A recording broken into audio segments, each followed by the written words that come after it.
Hello, my bookish friends. Welcome back. I am Elizabeth. This is Reading Wryly, and welcome to my Q3 most anticipated release video.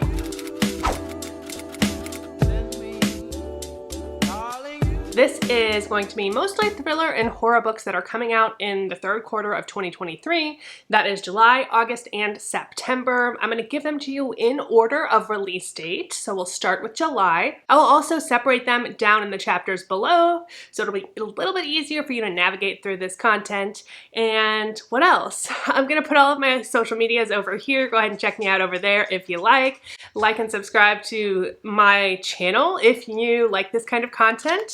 And I'm not going to drabble on for too long. Let's just go ahead and get into the books because I have a lot to talk to you about. So get out your Goodreads and, get ready to click want to read. Get ready, get your pen and paper, get a good cup of coffee, something, snuggle up because I'm about to give you so many books that you're about to want to read and add a ridiculous amount to your TBR. You're welcome. And also, I'm sorry. Anyway, so let's do it. We're going to start with July. The first book that I want to talk about comes out on July 11th, and this is the new Paul Tremblay. I really like Paul Tremblay. He's slowly making his way into one of my favorite authors. I don't know that I've actually given any of his books 5 stars, but I've given, I think, every single one a solid 4 stars, and I really like his writing, but it's not for everybody. His books tend to be on the speculative side. They tend to be a little bit weird, and this is going to be a collection of short stories called The Beast You Are. It looks like there's 15 different stories within this short story collection, all monsters of a kind. Interesting. There's one story called The Dead Thing. It says a middle schooler struggles to deal with the aftermath of her parents' substance addictions and split. One day her little brother claims he found a shoebox with the dead thing inside. He won't show it to her and he won't let the box out of his sight. In The Last Conversation, which is another story, a person wakes up in a sterile white room and begins to receive instructions via intercom from a woman named Anne. When they're finally allowed to leave the room to complete a task, what they find is as shocking as it is heartbreaking. And the title novella, The Beast You Are, is a mini epic in which the destinies and secrets of a village, a dog, and a cat are intertwined with a giant monster that returns to wreak havoc every 30 years. That's reminding me of Kristen White's Hide. Okay, well, I'm going to read it because I like Paul Tremblay. So there's that. It comes out on July 11th. Also, I dropped all of these 26 pages. So I hope they're in order. We'll find out. All right, next on July 11th, we have Burn the Negative by Josh Winning. I don't know this author, but the synopsis of this really sounded good. We're following a journalist, Laura, and she is arriving in LA to visit the new set of a streaming horror series, and she sees a man jumping from a bridge, and he lands just behind her car. And she thinks that something is starting anew because what she's reporting on is this 1990s horror flick that she starred in as a child. It's a remake that they're making. She's been running from this movie her whole life. Apparently, it was called The Guest House. She played a little girl with a terrifying gift to tell people how the Needle Man would kill them. When 8 of the cast and crew died in ways that eerily mirrored the movie's on-screen deaths, the film became a cult classic and ruined her life. So she left it in her past, she changed her name, her hair color, her accent, she changed everything to try to run away from this curse of this movie. And now, as the body count is rising again, she's finding herself on the run with her aspiring actress sister and jaded psychic, hoping to end the curse once and for all and stay out of the Needleman's lethal reach. Interesting. Genre is horror, mystery thriller, adult fiction. Yeah, so sounds good. We'll see. Could be great. Next on July 11th, we have The Center. This is by, Aisha Manazir. Why did I not write this name down? It's so tiny. Aisha Manazir Siddiqui, maybe? I'm so sorry, Aisha. It's a darkly comic, boundary-pushing debut following an adrift Pakistani translator in London. Oh, I remember this one now. Yeah, this one sounds really good. Who attends a mysterious language school, which boasts complete fluency in just 10 days, but its secret is it comes at a sinister cost. So essentially we're following Anissa. She dreams of being a translator of great works of literature, but instead mostly spends her days subtitling Bollywood films in her flat in London while living off of her parents' generous allowance and discussing the underside of life with her best friend Naima. She meets Adam, who has successfully leveraged his savant-level aptitude for languages into an enviable career. At first, this only adds to her sense of inadequacy, but when Adam learns to speak Urdu with native fluency practically overnight, Anissa forces him to reveal his secret. He tells her about the center.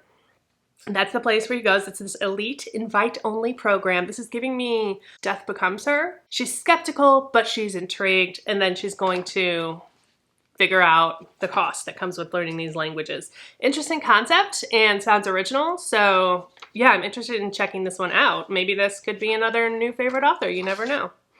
Next on July 18th, oh, this one sounds interesting. It's called Cutting Teeth, and this is by Chandler Baker. Oh, yay, I forgot this is by Chandler Baker. I read The Husbands this year by Chandler Baker and loved this, so I'm very excited for this one. There was so much great social commentary in here, and I just soaked it up. It was so good.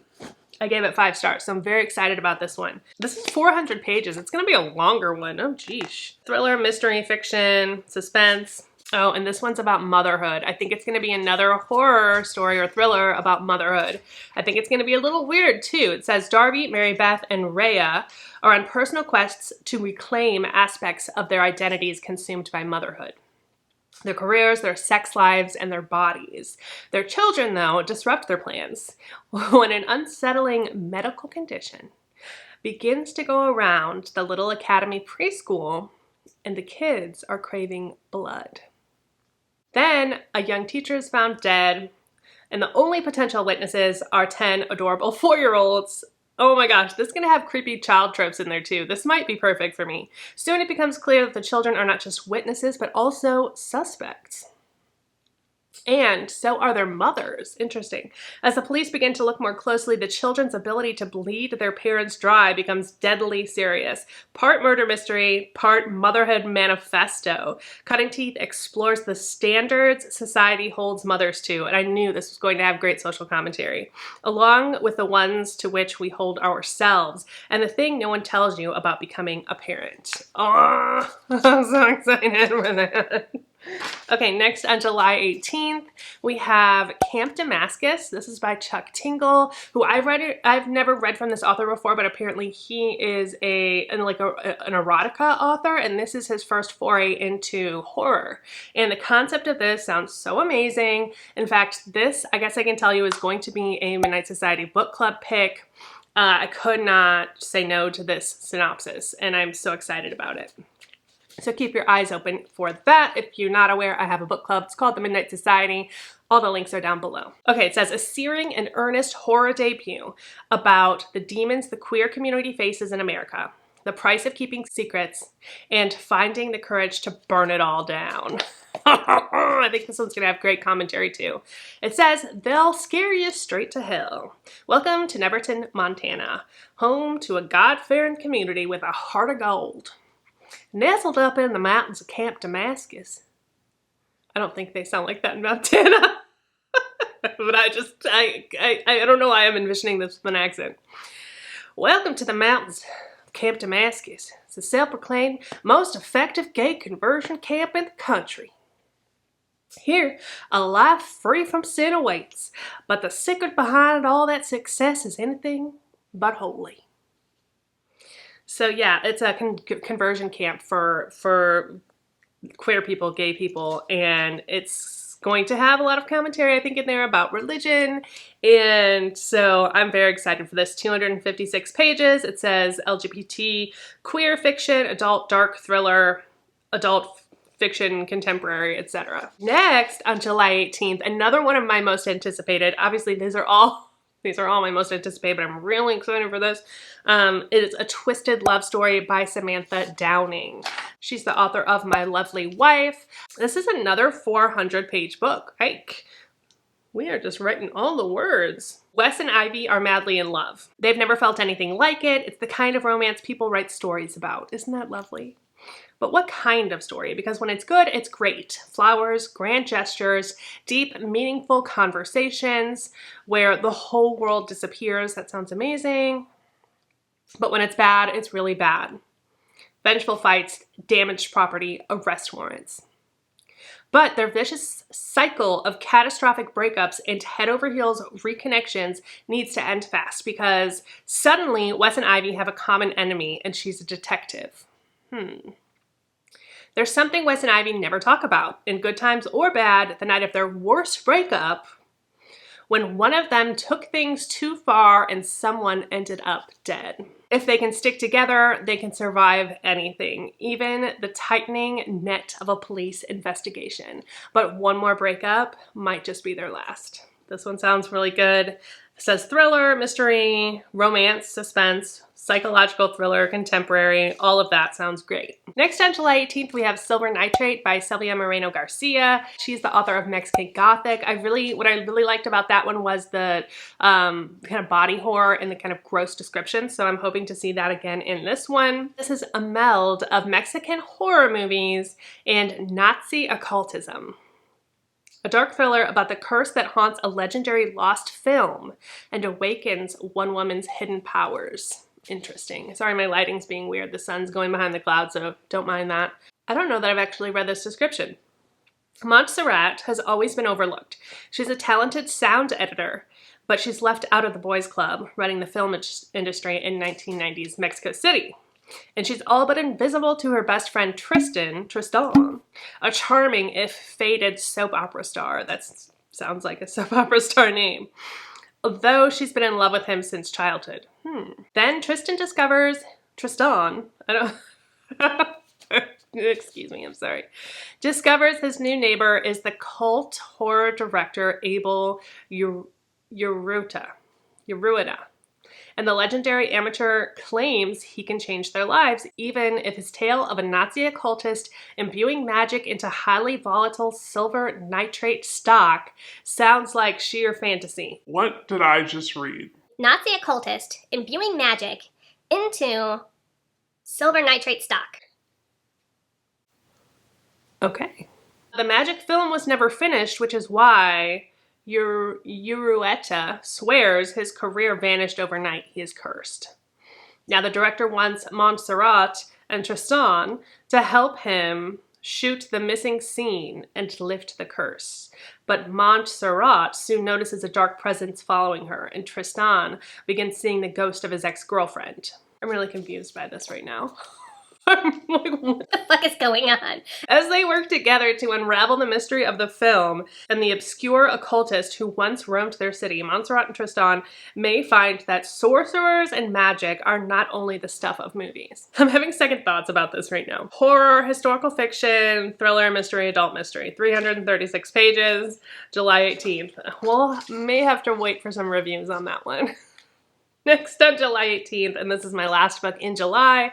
Okay, we have Deep Sky. This one's gonna be on the sci-fi side. I do like sci-fi, but certain types of sci-fi. And this kind of fell into that category, so I wanted to add it. Yumi Katase's The Deep Sky is an enthralling sci-fi thriller debut about a mission into deep space that begins with a lethal explosion that leaves the survivors questioning the loyalty of the crew. It is the eve of Earth's environmental collapse. A single ship carries humanity's lost hope, 80 elite graduates of a competitive program, who will give birth to a generation of children in deep space. But halfway to a distant but livable planet, a lethal bomb kills 3 of the crew and knocks the Phoenix off course. Asuka, the only surviving witness, is an immediate suspect. Asuka already felt like an imposter before the explosion. She was last picked for the mission and struggled during training back on Earth, and she was chosen to represent Japan, a country she only partly knows, as a half-Japanese girl raised in America. But estranged from her mother back home, the Phoenix is all that she has left. With the crew turning on each other, Asuka is determined to find the culprit before they all lose faith in the mission, or worse, the bomber strikes again. It's listed under science fiction, mystery fiction, thriller, mystery, mystery thriller, adult space, fantasy, science fiction. Yeah, so that sounds interesting.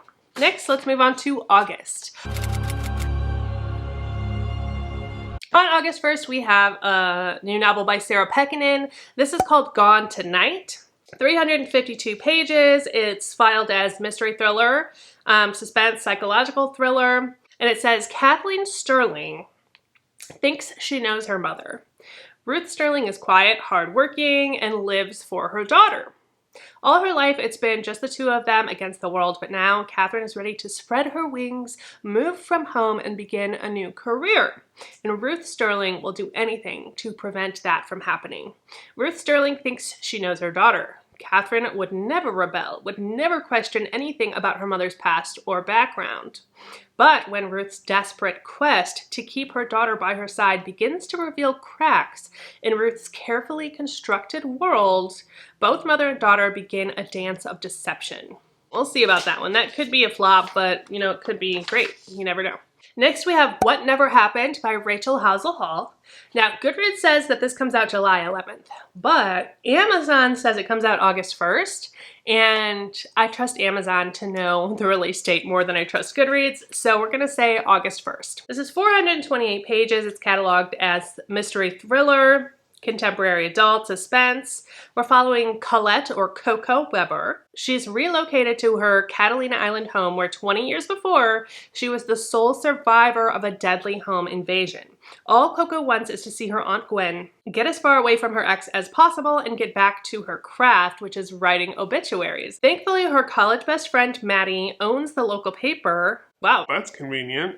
And has a job sure to keep Coco busy, considering the number of elderly folks who are dying on the island. But as Coco learns more about these deaths, she quickly realizes that the circumstances surrounding them are remarkably similar. Okay, and not natural. Then Coco receives a sinister threat in the mail, her own obituary. Dun dun dun! Coco begins to draw connections between a serial killer's crimes and her own family tragedy, but she fears that the secrets on Catalina Island might be too deep to survive, because whoever is watching her is hell-bent on finally putting her past to rest. That sounds pretty good. Next, on August 1st, we have Just Another Missing Person by Gillian McAllister. I read a book from her this year or last year, which I can't remember the title of at this moment, but I'll put it up here, which I really enjoyed. So I'm looking forward to this one. This is 400 pages again. It says first published May 11th, 2023, so I think maybe this already came out overseas, and that we have a release date in the States for August 1st, but I could be wrong. It says, what will she do? There's a man out there. His weapon isn't a gun or a knife, it's a secret. 22 years old, no history of running away, last seen on CCTV, entering a dead-end alley, and not coming back out again. Missing for 1 day and counting. Julia, the detective heading up the case, she knows what to expect. A desperate family, a ticking clock, and long hours away from her daughter, but Julia has no idea how close to home this case is going to get, because her family's safety depends on Julia not finding out what happened to Olivia and framing somebody else for her murder. Okay, what would you do? All right, okay. Next, on August 1st, we have The Trap by Catherine Ryan Howard. This is set in 1990s Ireland, which sounds awesome, wherein a young woman risks everything to catch a faceless killer. 1 year ago, Lucy's sister Nikki left to meet friends at a pub in Dublin and never came home. The third Irish woman to vanish inexplicably in as many years, the agony of not knowing what happened that night has turned Lucy's life into a waking nightmare. So she's going to take matters into her own hands. Angela works as a civilian paper pusher in the missing persons unit, but wants nothing more than to be a fully fledged member of the An Garda Síochána, the Irish police force. I could have just said that. With the official investigation into the missing woman stalled, she begins pulling on a thread that could break the case wide open and destroy her chances of ever joining the force. Interesting. A nameless man drives through the night. So it looks like 3 perspectives here. A nameless man drives through the night, his latest victim in the back seat. He's going to tell her everything from the beginning, and soon she'll realize what you don't know can hurt you. Okay. Okay.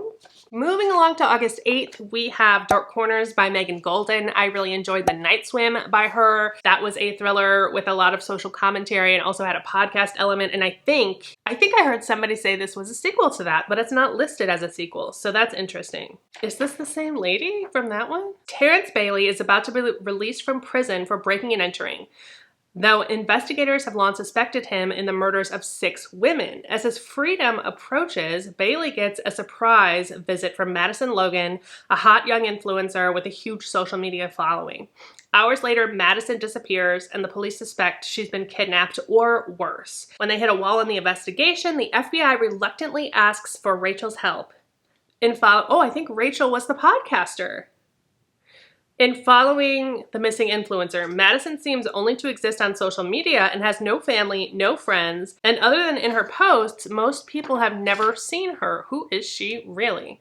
Using a fake Instagram account, Rachel Crawl, yes, goes undercover to BuzzCon, a popular influencer conference where she discovers a world of fierce rivalry that may have turned lethal. Okay, that's all I want to read about this one. That sounds great. It is the same podcaster, and I hope they do the same because Night Swim, because the podcast element in that was really good, and they actually had like excerpts, like on page excerpts from the podcast, and the audiobook was really, really good. So I hope they do that again. Okay, this next one on August 8th is another one that's kind of like in the sci-fi category, but that sounds like perfection. Like this book is right up my alley. I read Multiverse and I don't need to go on. Once I read the word multiverse, like that's all I need to know, but I'm going to tell you a little bit more. This is called Bridge by Lauren Bukes. A grieving daughter's search for her mother becomes a journey across alternate realities. It was a game they played, the other worlds, the other lives. It was a part of her mom's grand delusions. It wasn't real, unless it was. Bridget Kittinger has always been paralyzed by choices. I totally get it, Bridget.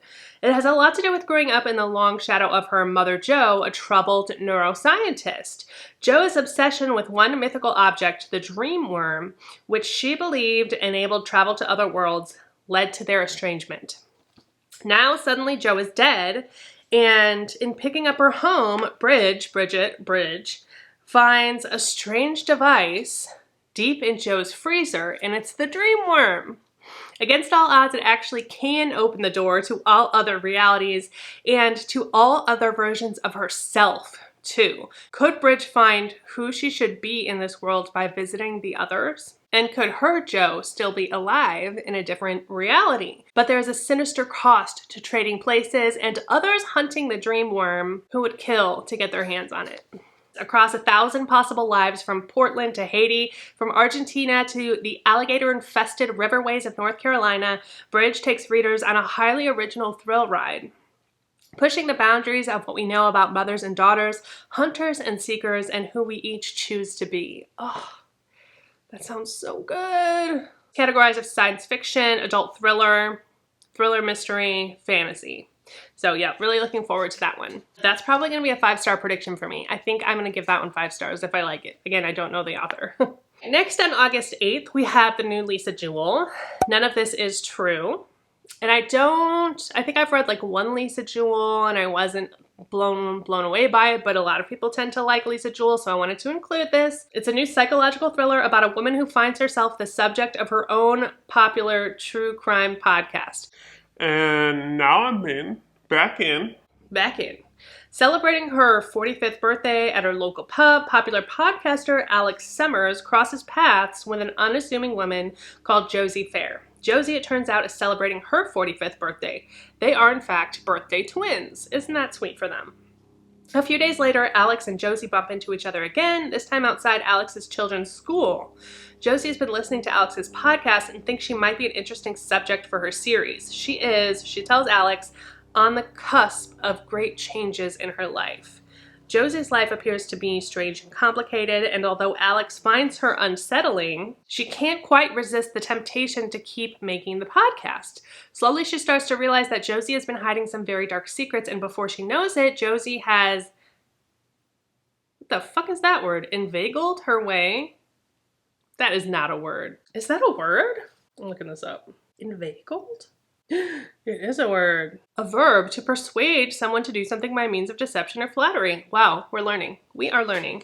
You didn't know you were going to get a vocab lesson when you clicked on this, did you? She has inveigled her way into Alex's life and into her home. Is this going to be like a stealing your life type trope? But as quickly as she arrived, Josie disappears. Only then does Alex discover that Josie has left a terrible and terrifying legacy in her wake, and that Alex has become the subject of her own true crime podcast with her family and her family's lives under mortal threat. Who is Josie Fair? What has she done? Okay, I'm kind of interested. We'll see. Next on August 8th, we have the new Kristen White, which I did not like the last one. So, but this one again, I can't deny the synopsis, so I'm giving it a shot. It's called Mr. Magic. 30 years after a tragic accident shut down production of the classic children's program Mr. Magic, the 5 surviving cast members have done their very best to move on. But just as generations of cultishly devoted fans still cling to the lessons they learned from that show, the cast, known as the Circle of Friends, have spent their lives searching for the happiness they felt when they were on it. Oh, the friendship, the feeling of belonging, and the protection of Mr. Magic. But with no surviving video of the show, no evidence of who directed it or produced it, and no records of who or what the beloved host actually was, what memories are all the former Circle of Friends has? Then a twist of fate brings the castmates back together at the remote desert filming compound that feels like it's been waiting for them all of this time. Even though they haven't seen each other for years, they understand one another better than anyone has since. After all, they are the only ones who hold the secret of that circle, the mystery of the magic man in his infinitely black cape, and maybe the answers to what really happened on that deadly last day. But as the Circle of Friends reclaim parts of their past, they begin to wonder, are they here by choice, or have they been lured into a trap? They have. I bet they have. Genre, horror, mystery, thriller, adult fiction, thriller, contemporary, 288 pages. Next on August 8th, we have another sci-fi. This is called Whalefall. Whalefall is a scientifically accurate thriller about a scuba diver who's been swallowed by an 80-foot 60-ton sperm whale and only has 1 hour to escape before his oxygen runs out. Don't ask me where people come up with these ideas. I don't know. But it's scientifically accurate? That's interesting. I didn't realize that. It says Jay Gardner has given himself a fool's errand to find the remains of his deceased father in the Pacific Ocean. He knows it's a long shot, but Jay feels it's the only way for him to lift the weight of guilt he's carried since his dad's death by suicide the previous year. Ouch, that's heavy. The dive begins well enough, but sudden appearance of a giant squid puts Jay in very real jeopardy, made infinitely worse by the arrival of a sperm whale looking to feed. Suddenly, Jay is caught in the squid's tentacles and drawn into the whale's mouth, where he is pulled into the first of its 4 stomachs. He quickly realizes he only has 1 hour before his oxygen tanks run out. 1 hour to defeat his demons and escape the belly of a whale. This is classified as horror, thriller, and science fiction. I don't know, y'all. It's wild enough that I'm interested. And the cover is gorgeous. Next on August 8th, we have The Hurricane Blonde by, I think this is Callie Sutton. It says a former child starlet is plunged back into the dangerous glitter of Hollywood after discovering a young actress's body in this scorching thriller about the deadly sides of both fame and family. This one sounds to me, like we'll see. If it gets good reviews, I might read it. Was this already a Book of the Month choice? I feel like it's going to be if it wasn't. It just seems like a Book of the Month pick. Hollywood is a sickness. Few people understand this better than Salma Lowe, progeny of Hollywood royalty and former child star turned guide of the Stars 6 Feet Under tour bus. Oh, that's sad. Salma spends her days leading tourists around the star-studded avenues of Hollywood, pointing out where actresses have met spectacular and untimely deaths. Salma knows better than anyone that a tragic death is the surest path to stardom. Her own sister Tawny, dubbed the Hurricane Blonde for her off-camera antics, was murdered in the mid-90s. Okay, and the case remains unsolved. Salma herself has sworn off acting and just hopes to stay out of trouble until a real dead body is discovered on her tour on the property where her sister once lived. Interesting. Salma soon realizes something uncanny. It's not just that this woman is dead at her sister's address. She also looks just like her and is wearing Tawny's distinctive hair clip. When the police investigation goes nowhere, Salma has no choice but to plunge herself back into the world she left behind to search for her sister's killer, who may have just struck again. But the search for the truth will take her deep into the rot of Hollywood past and present, into her family's own long buried and terrible secrets. I like the idea of having like a family like that has generations in Hollywood and that the secrets that might come with that. It makes me think of Drew Barrymore. People like that. That's 336 pages. Next on August 8th, and this one I'm confused by too. I think this is a re-release for Katrina Ward. It's called The Looking Glass Sound. It says it was first published in April of 2023. So maybe, again, this is one that came out already in the UK. I'm not sure. I really loved The Last House on Needless Street by this author, so I'm interested in a lonely cottage overlooking the windswept Maine coast. We love a small town East Coast vibe. Wilder Harlow begins the last book he will ever write. Wilder is a good name. It is the story of his childhood summer companions and the killer that stalked the small New England town, of the body they found and the horror of that discovery echoing down the decades, and of Skye, Wilder's one-time best friend who stole his unfinished memoir and turned it into a lurid best-selling novel, Looking Glass Sound. Okay, we're interested. But as Wilder writes, the lines between memory and fiction blur. He fears he's losing his grip on reality when he finds notes hidden around the cottage written in Skye's signature green ink. Katrina Ward delivers another mind-bending and cleverly crafted tale about one man's struggle to come to terms with the terrors of his past. Okay, this sounds really good. 352 pages, horror, thriller, mystery, and adult. All right, next. What date was that? That was August 8th. We're skipping right to August 22nd.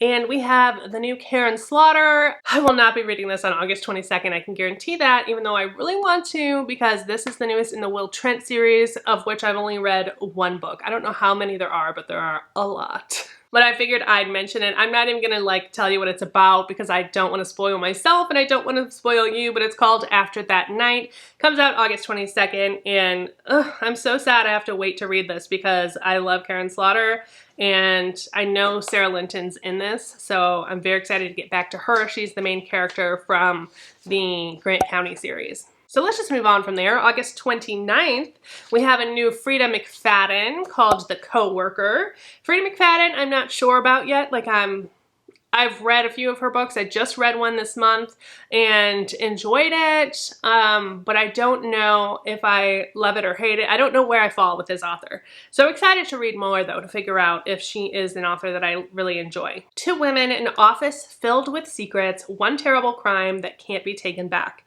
Dawn Schiff is strange. At least everyone thinks so at Vixt, the nutritional supplementary company where Dawn works as an accountant. That sounds terrible. She never says the right thing. She has no friends. She's always at her desk at precisely 8:45 a.m. So when Dawn doesn't show up to the office one morning, her coworker, Natalie, beautiful, popular, top sales rep 5 years running, is surprised. Then she receives an unsettling anonymous phone call that changes everything. It turns out Dawn wasn't just an awkward outsider, she was being targeted by someone close. And now Natalie is irrevocably tied to Dawn as she finds herself caught in a twisted game of cat and mouse that leaves her wondering who is the real victim. But one thing is incredibly clear. Somebody hated Dawn Schiff enough to kill. The Coworker is a tense, unputdownable thriller from Frida McFadden that explores the dark ways the past can echo through the present with deadly consequences. I'll probably check it out. 368 pages. That's another long one. Everyone's writing a lot of words this year. Let's move on to September. First, on September 5th, another one that you're probably going to want to read some other books before reading this one, but it's Stephen King's new book called Holly, and this is why I am reading the Mr. Mercedes trilogy right now, because Holly is one of the characters in there, and I really, really like her as a character, so I want to be able to read this one. And I only have one book left to go, so I should be able to read this one when it comes out. Following Holly Gibney, one of Stephen King's most compelling and ingeniously resourceful characters, returns in this thrilling novel to solve the gruesome truth behind multiple disappearances in a Midwestern town. I don't know if this is a continuation into the Bill Hodges trilogy. I don't even want to read it. I don't want to spoil myself because I haven't read the last book, but it's called Holly. The cover looks beautiful, and I do want to get to it after I finish the Bill Hodges trilogy or the Mr. Mercedes trilogy. Next, on September 12th, we have another short story collection that sounds amazing. This is called Peach Pit. 16 stories of unsavory women, which sounds amazing. Edited by Molly Llewellyn, Crystal Buckley, and Lauren Groff. It's a stunning anthology of fierce and dangerous women. A middle-aged Black woman exacts revenge on the aggressively average man. Aggressively average man, I love that. She meets on dating sites. Oh, the aggressively average men she meets on dating sites. A girl buries pieces of herself in a hole beneath an apple tree, hoping to escape her mother's life of struggle and servitude. Wow. A group of teenage girls compete for the title of Worst Girl in America. Love that. A young woman in Taiwan becomes infatuated with a female scam caller. A fleeting ghost of a love that blossoms from strangeness. And a wealthy woman goes to unconventional and perhaps not entirely ethical lengths to find her dream man. I want to read all of those. That sounds amazing. 256 pages, adult horror, contemporary literary fiction, short stories. Sounds great. Okay, next, again on September 12th, we have a new Rachel Harrison that's called Black Sheep. And this is about a cynical 20-something who must confront her unconventional family's dark secrets in this fiery, irreverent horror from the author of Such Sharp Teeth and Cackle, which I've not read any of those. I've heard great things. I need to read it. Maybe I'll do like an author taste test. I did watch an interview with her and I really liked her. So I think I'm going to enjoy her writing. Nobody has a normal family, but Vesper Wrights is truly something else. Vesper left home at 18 and never looked back, mostly because she was told that leaving the staunchly religious community she grew up in meant she couldn't return. But then an envelope arrives on her doorstep. Okay. Inside is an invitation to the wedding of Vesper's beloved cousin, Rosie. It's to be hosted at the family farm. Have they made an exception to the rule? Or is she a sacrifice? Actually, I don't know. She might be a sacrifice. It wouldn't be the first time Vesper's been given special treatment. Is the invite a sweet gesture, an olive branch, a trap? Doesn't matter. Something inside her insists that she is going to the wedding, even if it means returning to the toxic environment she escaped. Even if it means reuniting with her mother, Constance, a former horror film star and forever ice queen. Okay.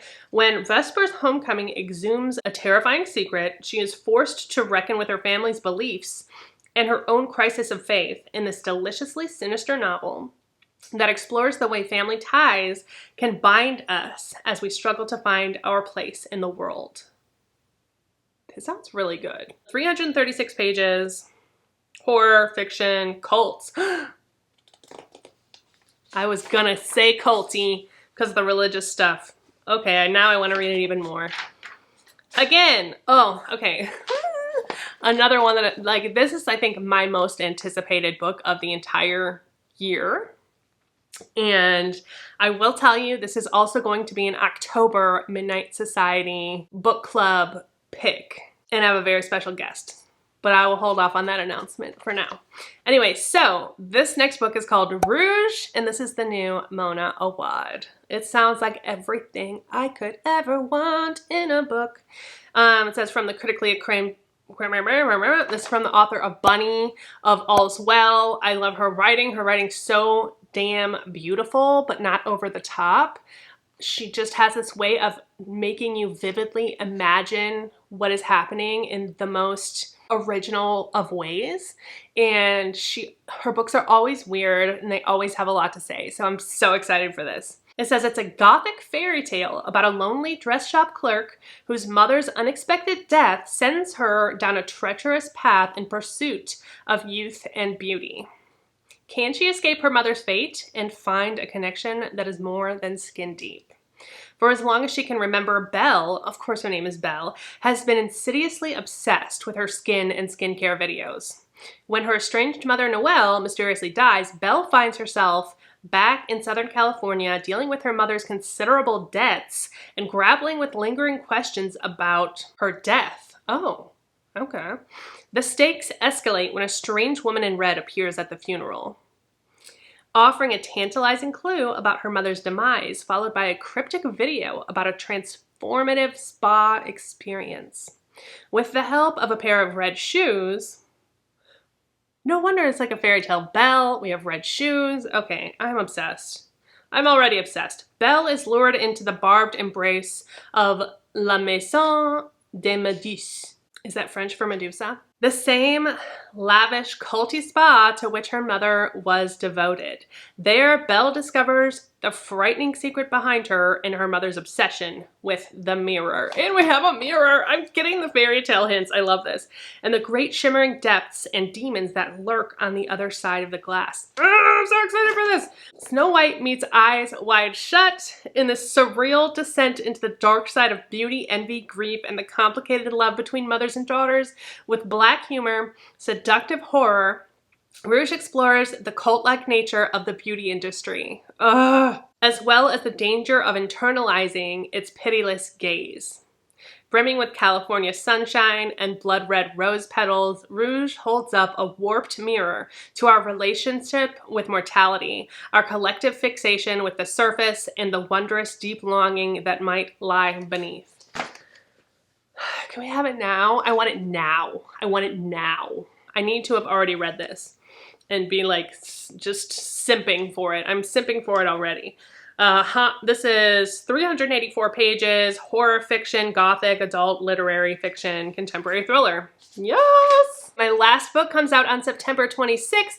This is called Dark River Orchard. This is by Chuck Wendig. A small town is transformed by dark magic when a strange tree begins bearing magical apples in this new masterpiece of horror from bestselling author of The Wanderers and The Book of Accidents. I have read The Book of Accidents. I think I gave it like a 3.5 star. It was a little bit long. It gave me Stephen King vibes, and it was a little bit like fantastical for me, but I did like the writing. It gave me like Stranger Things vibes, which I'm assuming this will as well. And this story about this tree with the apple is giving me like Adam and Eve vibes, but I could be totally wrong about that.